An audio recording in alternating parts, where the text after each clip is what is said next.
জীবনে সফল হতে চাইলে শুধু ডিগ্রি নয়, শিক্ষার আসল অর্থটা বোঝা জরুরি।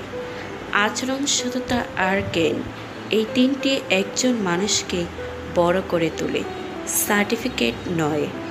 শিক্ষা শুধু ভালো রেজাল্ট পাওয়ার জন্য নয়, মানুষ হিসেবে নিজেকে গড়ে তোলার জন্য। একজন শিক্ষিত মানুষ বই মুখস্থ করে না, সে জীবনকে বুঝে চলতে শেখায়। শিক্ষা মানেই শুধু পুঁথিগত শিক্ষা, আসল ন্যায় শিক্ষা হচ্ছে ন্যায়, নীতি ও আদর্শ এর পথে চলাকে শিক্ষা বলে।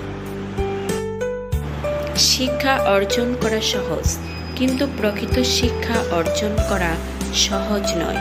পুঁথিগত শিক্ষা আপনার মাথায় থাকবে, কিন্তু প্রকৃত শিক্ষা আপনার ব্যবহারে থাকবে। প্রকৃত শিক্ষা হলো সেটা যা তোমাকে অন্যায়ের বিরুদ্ধে আওয়াজ ওঠায়, সত্যের পথে চলতে বাধ্য করে। মানুষ যা কিছু জানে তা অভিজ্ঞতা থেকেই শেখে।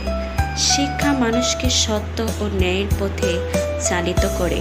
মানুষের শিক্ষা হওয়া উচিত মস্তিষ্কের বিকাশের জন্য, যাতে সে নৈতিকতা ও যৌক্তিকতা অনুযায়ী কাজ করতে পারে।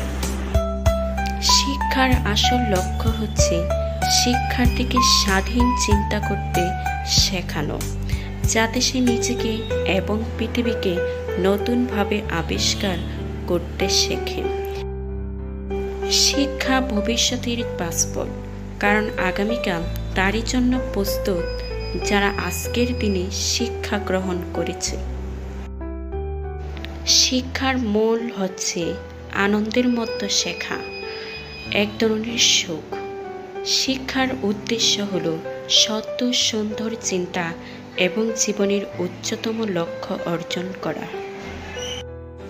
শিক্ষা জীবন প্রস্তুতি নয়, শিক্ষা নিজেই জীবন। মানুষ জন্মগতভাবে স্বাধীন, কিন্তু সর্বত্রই সে শৃঙ্খলিত। শিক্ষা এই শৃঙ্খল ভাঙার একটি উপায়। তোমার ভেতরের শক্তিকে অনুভব করো। তুমি যা চাও তা অর্জন করার ক্ষমতা তোমার ভেতরে আছে।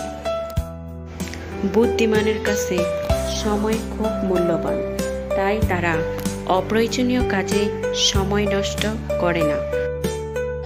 পেটের ক্ষুধা মেটাতে খাবার যথেষ্ট, কিন্তু আত্মার ক্ষুধা মেটাতে ভালো শিক্ষা অপরিহার্য।